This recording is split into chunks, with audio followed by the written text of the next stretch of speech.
Robert Durst was on trial in Galveston, Texas for the murder of Morris Black.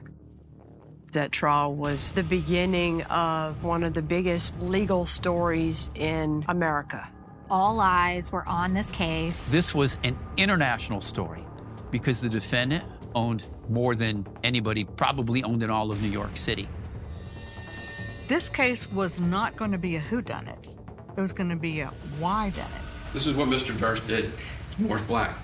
How in the hell do we get this jury to look at what happened versus all the he did afterwards that makes him look like a very dangerous, calculated killer? This was not a case that I was involved in. The lawyers that were involved are all friends of mine. But even as much as I thought I knew, I had no idea what was really going on in Galveston County. None of it makes sense. Absolutely none of it.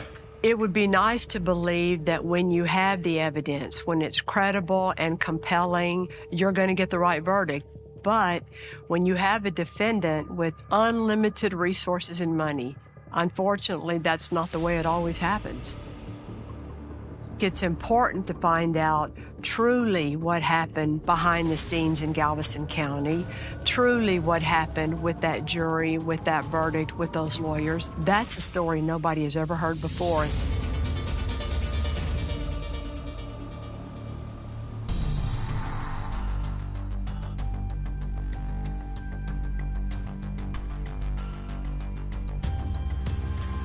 They broadcast it as a torso floating in the bay. And the body would have been down in here.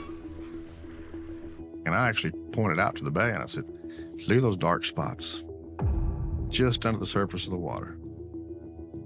Out beyond the pier, because you can see the dark shadows of the bags out there. And then we fished in 3 bags that were floating under the water. That was 2 arms and a leg. And then the missing leg was found farther west of the crime scene, washed up on the beach. There was no head, kind of seared into your memory, if you will. It's hard to forget. I finished all the chores for the day. I sit down, turn on the TV to watch Sunday Night Football, and within 2 or 3 seconds, the phone rings. I answer the phone, and dispatch says, "This is Galveston Dispatch. We have a torso floating in the bay." And I said, "I'm sorry, I didn't hear you right. What did you say?" I got in the car, and I respond to the scene. I think one of the things people don't know is sometimes prosecutors are on call, kind of like a doctor's on call. In special crimes at Harris County, we were on call 24 hours a day with a beeper or with a cell phone. You don't want to make any assumptions at that point. You let the evidence tell you where to go next. We have the torso, 2 legs, 2 arms, and 3 empty bags. I see the trash in the bags. There was a cover for a bow saw. One thing that really stood out that I remember, there was a newspaper flyer that said resident and had an address on Avenue K. The immediate thought was that that address may very well have something to do with this crime. Using fingerprints, the medical examiner is able to confirm the identity of that headless body as being 71-year-old Morris Black. Why would anybody want Morris Black dead, and why would anybody need to mutilate his body in such a horrible way? While Morris Black's family is notified about his death, the Galveston Police Department arrives at that address on Avenue K. The trash was out at the curb, and inside the trash can there was a .22 pistol and empty shell casing. We're very much thinking we had a murder weapon at that point. The police department also recovered an eyeglass prescription in the trash, and the name of the prescription belonged to Robert Durst. At this time, nobody knew who Robert Durst was. We also found an eviction notice for Morris Black for apartment number 1. Inside Morris Black's apartment, there was blood in the drain, the sink, the shower, certainly evidence that would indicate that blood was being washed down the drain.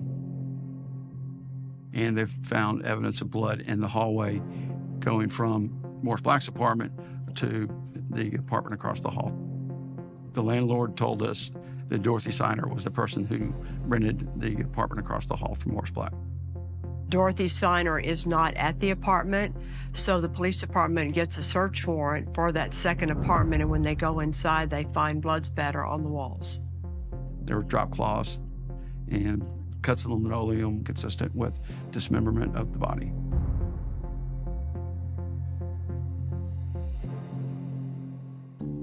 Morris Black was kind of a loner. He had a good heart, but he could be difficult. Morris Black would wear like a little knit cap all the time, and he walked around like a sailor man, and he was a merchant marine. The way he lived was off the grid. He kept to himself.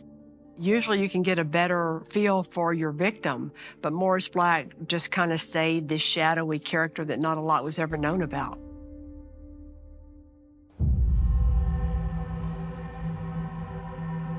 The autopsy showed that there was an injury to the head while he was alive because there was blood in the lungs.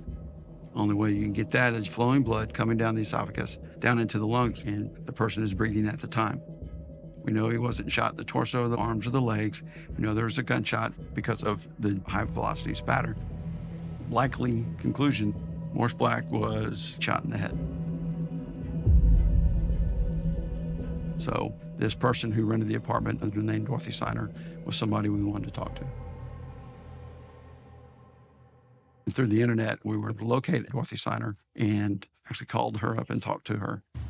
She had no connection to Galveston. She had no connection to Morris Black.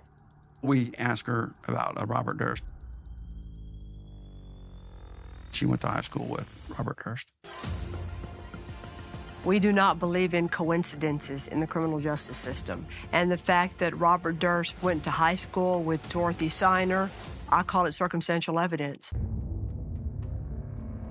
During the investigation, we came across information that Robert Durst may have dressed as a woman from time to time. Librarians said that they did see Robert Durst and Morris Black together at the library, and that Robert Durst would come in dressed in drag. And so we figured that Robert Durst is Dorothy Siegler.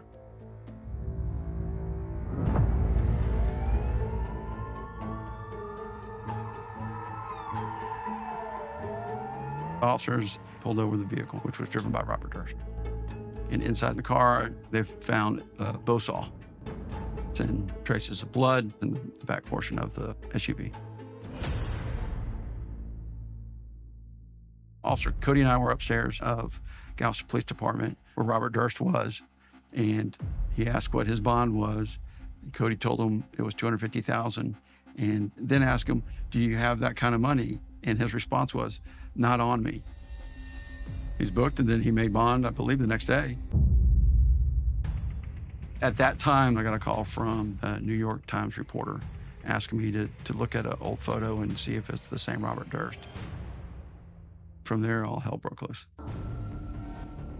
We find out Robert Durst was actually a real estate heir from New York City. His family owns Times Square. So what in the world is Robert Durst doing dressed as a woman in Galveston, Texas in some crappy apartment?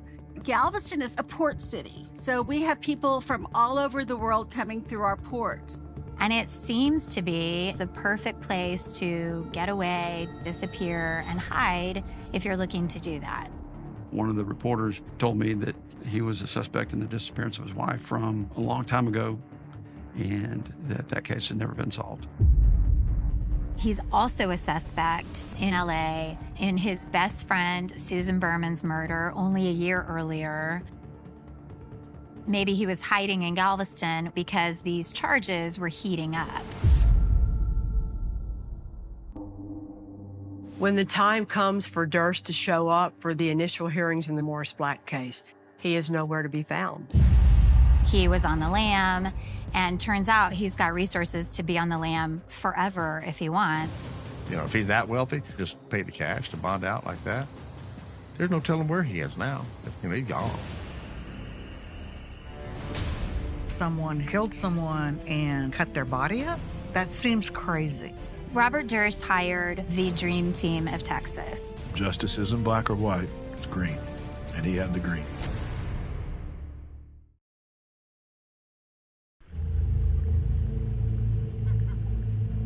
the police department has arrested Robert Durst for the murder of Morris Black. But with seemingly unlimited financial resources, Robert Durst skips town and now he's on the run. Robert, please come home. The trust has the wherewithal to pay for your legal defense.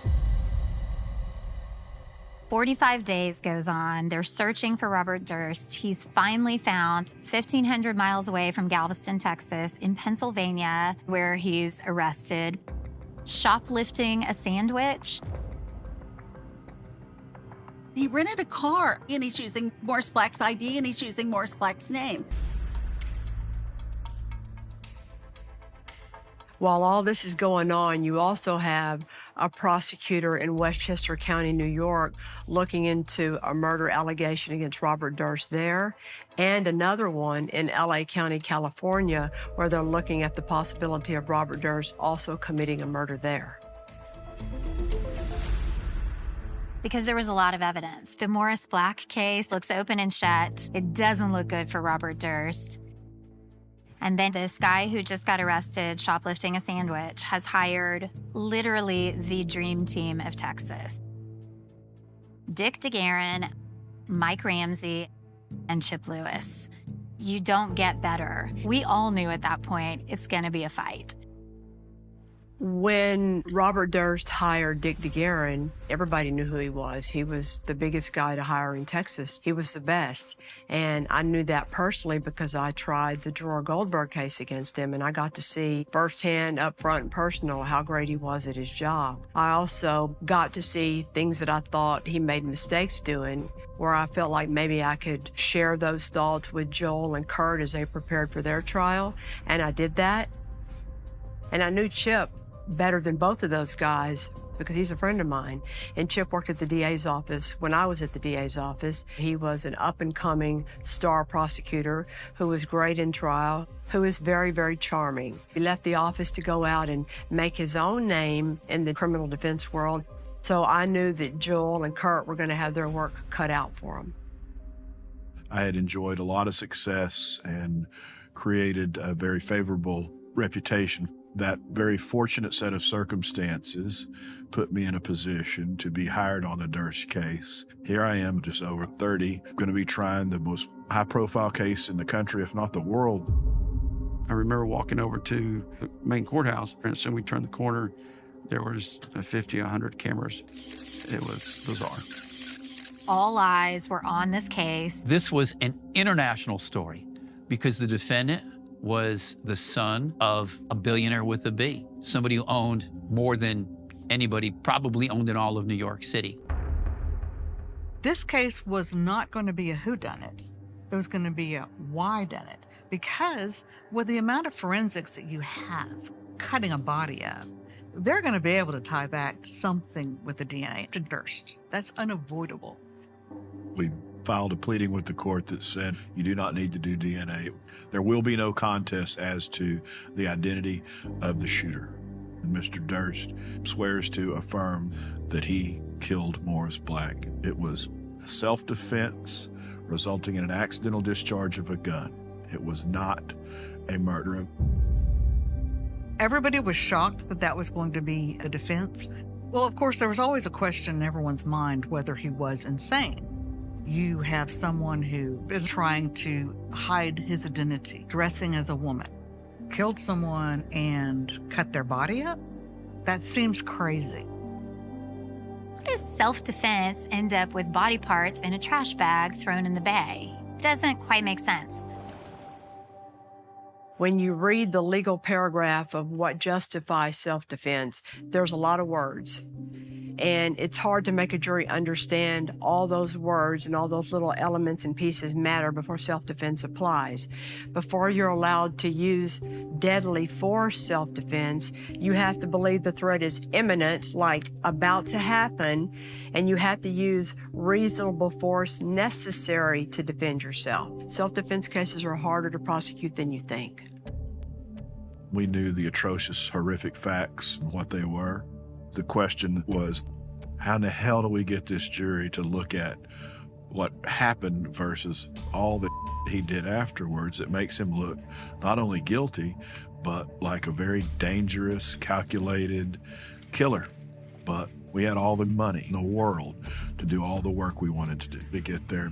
I think if we can keep this on track, we're going to win this case.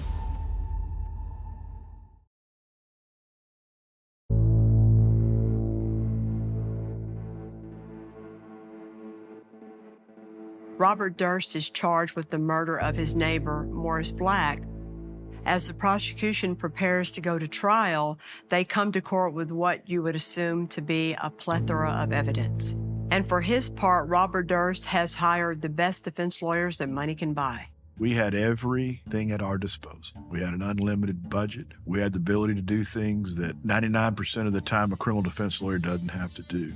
Deep, involved, expensive polling of thousands of people to put together a most compelling motion to change a venue was the first in that step. We could show the folks that met the criteria for jury selection in Galveston County were overwhelmingly predisposed to believe Bob Durst was guilty based on what had been reported today. We didn't have that kind of money. We did not have any polls, but we're getting affidavits from citizens, and we're showing that, yes, he could get a fair trial. Change of venue, if a judge grants that, it's going to cost the county a lot of money because you have to pay to put up not just 12 jurors plus 2 alternates in another county, but all the security, the bailiff, however many deputies need to come to be in charge of the jury and the defendant, the court staff, the judge, the prosecution team, the defense team. The county's got to pay for all that times every single night you're in trial, and they don't come home on the weekends. I think that when you add up all those expenses, you're easily talking about, with a trial that lasted as long as this one did, close to $1 million. So that's a huge bill, and they don't have the money for that. The judge has a lot of discretion on a change of venue. However, the polling was so thorough, the support for the motion was overwhelming, that a court of appeals, if she denied change of venue, would likely make them try the whole case again. The goal in mind was to posture the case to a point that the state would agree to trade our change of venue motion for individual voir dire. The defense's position was, if you give us individual jury selection, if you permit us to examine jurors one by one, then we don't have to take the show on the road. Mike Ramsey and Dick DeGuerin could literally drill down on individual juror about whether they could find that someone could kill his neighbor, decapitate him, dismember him, throw him in Galveston Bay, and still walk out of that courtroom. So in a typical case, they all would have had 30 minutes to pick their entire jury and be done. In this case, they traded it for unlimited voir dire, which means that Chip Lewis, because he was the one that handled voir dire, got up and talked to every individual juror for as long as he wanted to. And then they decided what they wanted to do with each juror. Whole different ballgame. So strategically, what he did playing that card was brilliant. And I've never seen it done before that way, ever. The defense team definitely took advantage of the individual jury questioning and spent a lot of time with jurors. Chip Lewis, in particular, did a lot of the jury questioning, and he was getting to be friends with those jurors before they ever walked into that jury box. I'm watching jury selection. They bring the panel of 300 jurors in, and he proceeds to, by the next day, have memorized every single one of their names and connected it to their face. I was very surprised that he had taken the time to memorize everybody's name. We ask a lot of questions about loved ones, friends, somebody close to you that has dealt with mental issues and struggles. Plant the seed in the jury's mind. They're starting to think already before they're even chosen. There's something about mental issues in this case. The defense was very focused with the jury questioning. Have you ever been in a situation where something happens, you didn't mean for it to happen, and you kind of lose your mind? We're looking for jurors who have been inoculated to the fact that you're going to see some awful. What I'm going to ask you to do is compartmentalize that awful And the way you do that is you follow the universal law. It is the law of nature. Nothing that happens after the fact can change how Morris Black died. In a moment, ladies and gentlemen, I'm going to read the court's charge to you, which is the court's instructions on the law and the legal definitions that you need to decide this case. Jury instruction did not support the defense narrative about they couldn't consider anything after the killing. We're ready to proceed? Yes, Your Honor. It took nearly 2 months for both sides to pick this jury. The trial of Robert Durst was then set to begin on September the 22nd, 2003, which was almost 2 years after the murder occurred. Trial is supposed to start, and all of a sudden, there are these jailhouse tapes. That's going to make it much more likely that they're going to want to indict me for Kathy. Taped jail conversations have the potential to completely change the course of a trial. No, you're going to be all right, I promise. Okay.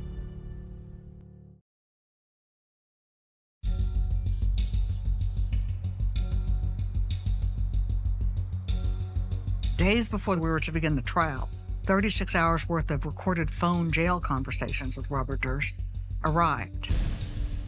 Durst had previously been in custody in Pennsylvania, and the Pennsylvania jail had hours of recordings of Durst speaking to Mrs. Durst. We learned that Robert Durst married real estate power player Deborah Lee Sheraton in December of 2000. Their marriage began less than 9 months before Durst killed Morris Black. I'm trying not to plan what kind of look I should have on my face. I know. Am I supposed to be smiling, or am I supposed to be grim?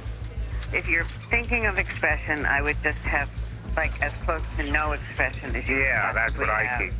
As you hear Robert Durst talking to his wife, you hear how cunning he is, how smart he is. So you get the real essence and character of the man in these tapes in a way that poor little pitiful frail Robert Durst sitting in the courtroom looks nothing like. First he was going to say you're incompetent.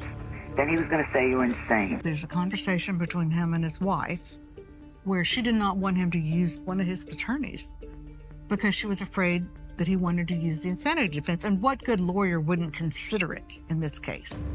The problem was the family trust had a provision that if he was ever found insane or incompetent in a court of law, he would be eliminated from the trust. That would mean, okay, that your decisions, like giving me a power of attorney, was you were incompetent at the time, so that it's not good. And wait, let me finish, no interrupt. What he doesn't want is me to get any of the trust money later on. So they would take all your money and they would become the guardians of it. It's too risky. The $750 million that he stood to inherit would not go to him. These calls were mostly about conversations having to do with the money, so you would think that a lot of that is not even going to be relevant. And that was the ruling that Judge Chris made, that however cold-blooded he seems discussing money has nothing to do with what happened in the murder of Morris Black. So she didn't let hardly any of the jail call information into evidence. The defendant, Robert Durst, stands charged by indictment with the offense of murder. The defendant has pleaded not guilty. The Texas trial of the century is ready to begin. He murdered Morris Black in cold blood and tried to get away with it. As the prosecutors are presenting their case, it looks pretty bad for Durst. The prosecutors had a mound of evidence that seemed insurmountable. Motive is not a required element in any murder case. We're all taught that, we all get that, but we also know that if you can't put a motive out there that makes sense to a jury, you're probably not going to win your case. The prosecution laid out this was a premeditated murder to kill Morris Black, to assume his identity. The prosecutors laid out evidence that Robert Durst was no dummy. He didn't just panic. He executed Morris Black, and then he proceeded to chop up his body and try to get rid of it. I mean, people within our office, lawyers on the case, thought there's no way you can win this case. When the defense got up there, they talked about his life as a young boy and some of the hardships. He had a tough father, by all accounts. We established he witnessed his mother commit suicide when he was 11 years old and was raised essentially by a caretaker.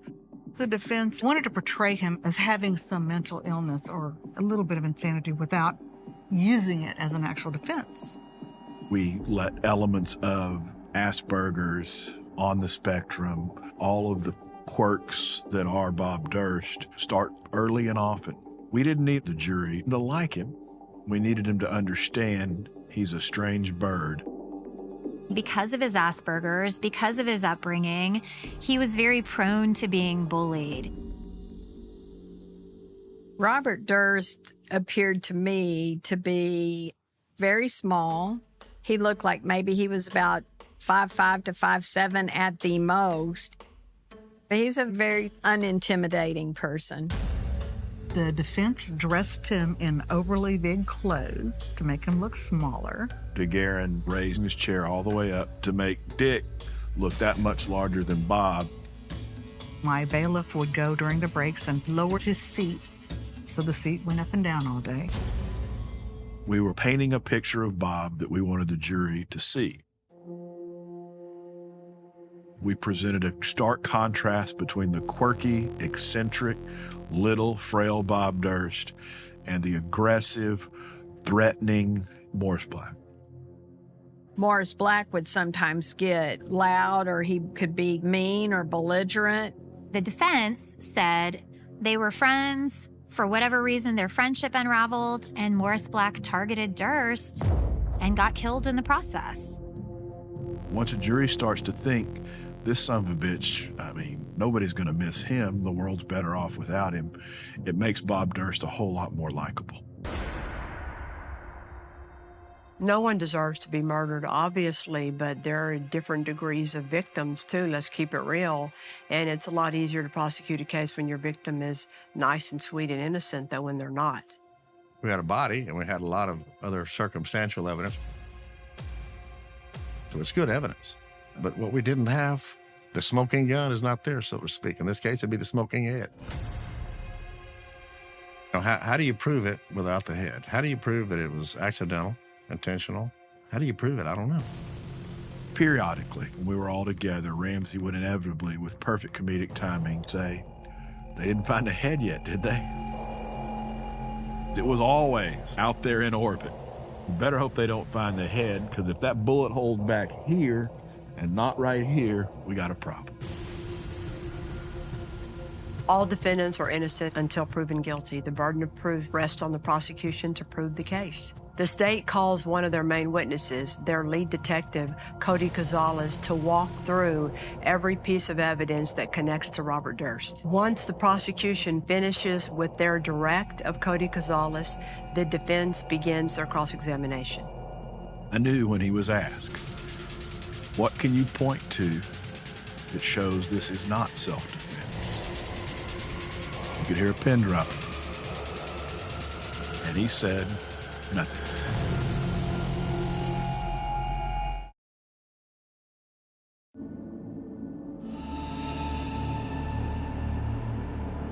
Once the prosecution rests, the defense's first witness was Robert Durst. Putting a defendant on the stand in a murder case when you're as odd as Robert Durst is, that's a pretty risky move. There was never a doubt that Bob had to testify. There's no rule that says you have to put the defendant on the stand and it has to come out of his mouth to say I acted in self-defense. But a lot of old school defense lawyers do believe that if you're going to walk a defendant and get them found not guilty, if it's self-defense, they have to get up there and claim self-defense. Durst is answering questions from his defense team about what it was like to be disguised as a woman while he was living in Galveston. And he proceeded to tell these stories about his wig falling off, his wig catching fire one time. It was incredibly bizarre and funny, and jurors were laughing. If I were the prosecutor and I saw the jury laughing along with my defendant, I would be pretty alarmed because they're liking this guy. I think the only way you can counter that is to just keep hammering home. We're talking about a man who got a bow saw and tried to cut up a human body to conceal the fact that he committed murder. Don't let them take the monster and make you think he's likable. Come on. The defense did talk about how Robert Durst and Morris Black were friends, and they lived across the hall from each other. One time he'd even given him a key to the apartment. But then Robert Durst and Morris Black had gotten into an argument, and Durst had taken his key back from Morris Black, and he did not want Morris Black to come back into his apartment anymore. Robert Durst testifies at the time of the murders that when he came back into the apartment, Morris Black was there in the apartment. Robert Durst wanted Morris to leave, but Morris Black didn't want to leave and knew where Robert Durst kept the gun. So Morris Black went to go get the gun, and that the gun accidentally went off in this fight over the gun. The judge did allow Robert Durst to step down off the witness stand and demonstrate with his attorney to the jurors how exactly the struggle happened and how the gun went off. Their whole presentation was choreographed down to every step. What you can see happen in a courtroom with your own eyes because it's acted out in front of you is always going to be more impactful than just sitting on a witness stand talking about it. That is his version of events that he has all the right in the world to describe and show the jury. If they chose to believe it, that's up to the jury. Watching this reenactment, it was plausible to me this could have happened. They were riveted, standing up, leaning over when Durst did the demonstration, the struggle over the gun. The way the struggle happened, the way he fell, and where Morris Black was shot right above the nose through the eyes could not be contradicted by the head. The head was never found. When the prosecution cross-examined the witness, they were looking to tear Robert Durst's testimony apart. Kurt and I split up the cross-examination, and I focused on the dismemberment. You don't get people up after an accident or self-defense. And if you look at the cuts, this is not something that was done haphazardly or in a crisis. This is something that was done with the skill of a surgeon. This case is not about what happened to Morris Black's body after he was dead. This case is not about what Bob Durst did after Morris Black died. The sole issue for you ladies and gentlemen to decide is how. And the crux of this case is whether the state has proved to you beyond a reasonable doubt that Bob Durst knowingly, intentionally, voluntarily killed Morris Black. There's no motive and nothing to gain. What makes sense about anything that this man did on September 28th, September 29th, September 30th, and October 1st when he fled? None of it makes sense. The defendant has demonstrated the willingness to commit horrid, indescribable acts of butchery. That man, Robert Durst, is guilty of murder. Thank you. I think that if you would have asked anybody in the courthouse, we would have all told you, well, he's going to be found guilty. But my brother at the time was a court reporter in a different courtroom, and he went and watched a lot of the trial, and he told me how it was going pretty much every day. And I had even kind of been warned it wasn't going great for the prosecution. Your job as a juror is to look and consider all the evidence. The prosecution's message in their closing arguments were methodical and based on evidence. They weren't as compelling. The jury must be convinced that Mr. Durst voluntarily and intentionally killed Morris Black.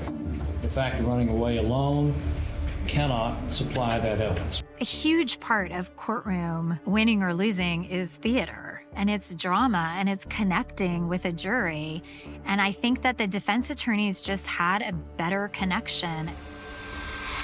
We went into the jury room for deliberations. A vote was taken, some for guilty, some for not guilty, and some undecided. A lot of us are thinking this may be a hung jury.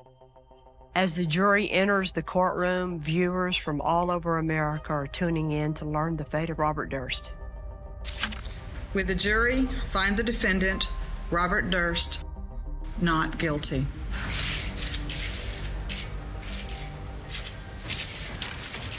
The courtroom went berserk. Reporters were running out of the courtroom to do live shots. People were crying. Everybody in the country, especially everybody in law enforcement or a prosecutorial background, thought this was the greatest layup of all time. There's no way he's not going to be convicted. But criminal justice for the Dursts of the world is far different than the average citizen. Justice isn't black or white, it's green. And he had the green. I don't want to believe that just because a defendant has a lot of money, he can subvert the system and walk away with a not guilty verdict and not get justice. A disaster happened, and it makes me sick. I mean, Joel and Kurt took their loss quietly, a lot better than I would have. When we heard the verdict, you need to respect the jury and not react when you hear the verdict. It's a tough job. We presented the case to the best of our ability. It was a pretty awful moment because I have to act like I don't have an opinion about it. But in my head, I'm thinking, oh my God, this guy's really dangerous. And he's about to be loosened on the public. I don't think the jurors had any idea the lens they were going to be under the second they said not guilty. I did not want to convict this man on what I thought. I wanted to make a decision on what I knew, on the evidence that was presented to me. Based on the evidence that was presented to us, there was reasonable doubt. I feel that the prosecution did not prove how Morris Black died. We all, as jurors, agreed that the not guilty is saying not proven. After Robert Durst was found not guilty, the other charges were kind of just left over. Nobody had the zeal to worry about those, and they all pretty quickly just came to an agreement that he would serve a little bit of time and plead to those cases, and it would all be over with in Texas. After the jury verdict, there were accusations of, were any of the jurors paid off? Did Durst get to them? I believe in this case, justice was bought.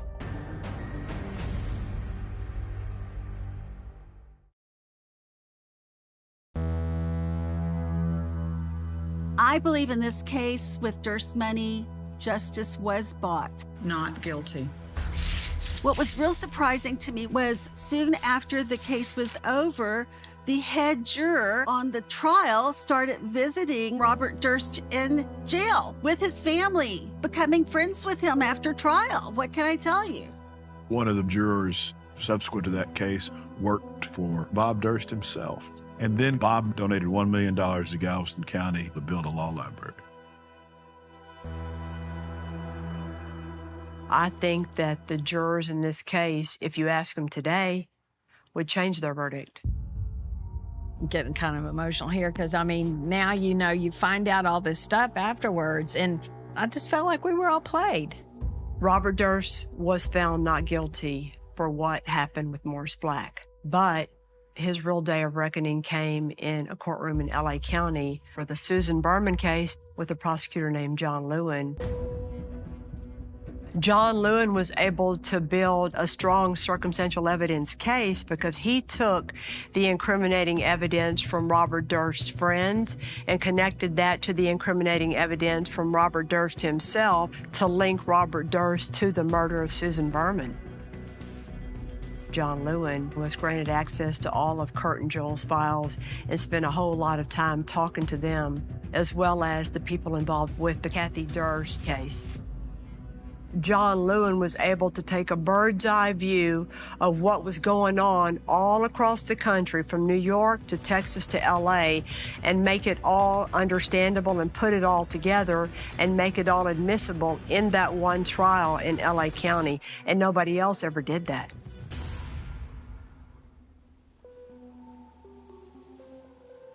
I got the first call when Bob Durst was arrested in New Orleans on the California warrant. He said, I need you to get here. They've arrested me for murder. Based on Robert Durst's history, there was no telling what would happen with the Susan Berman trial in LA. I mean, lightning struck once. Maybe it would strike again. Dick DeGuerin was Durst's defense lawyer. Chip Lewis was his defense lawyer. John Lewin gave his opening statement, and then they shut down the courtroom for COVID. And it was over a year later that they continued the trial. The beautiful thing that happened, John Lewin figured out a way to make the motive of why he killed Susan Berman have to necessarily include what happened in Galveston and what happened in Westchester County. All three of these cases, ladies and gentlemen, are interrelated. Everything starts with Kathy Durst's disappearance and death at the hands of Mr. Durst. And he had to kill Susan Berman because he feared that she was going to talk. And then he had to kill Morris Black because Morris Black knew who he was and was putting pressure on him. Judge Wyndham was a fine man. I like him a lot. We're friends. But when he overruled my motion to keep out Morris Black, I told him on the bench, we don't need to have the trials. It's over. There was no ability to make Robert Durst a sympathetic figure. A jury to hear that in the face of everything else, they were never going to acquit him. When they put Robert Durst on the stand, he was sickly, he was older, the pizzazz had gone away, and John Lewin was super prepared and went at him. It's ridiculous. It's patently absurd. It's a fiction. Robert Durst is found guilty of the first-degree murder of Susan Berman. More than 20 years after her death, he is sentenced to life without parole. There was a lot of satisfaction in watching the outcome of the Los Angeles trial, because it did feel like he was being accountable not just for Susan Berman's murder, but for Morris Black and for Kathy Durst's murder. Because of what happened in Galveston County, John Lewin was able to use all that to help put his case together. So at the end of the day, there was a point to all of it. It didn't happen as soon or as nicely or as easily as maybe we would have wanted, but in the end, they got justice.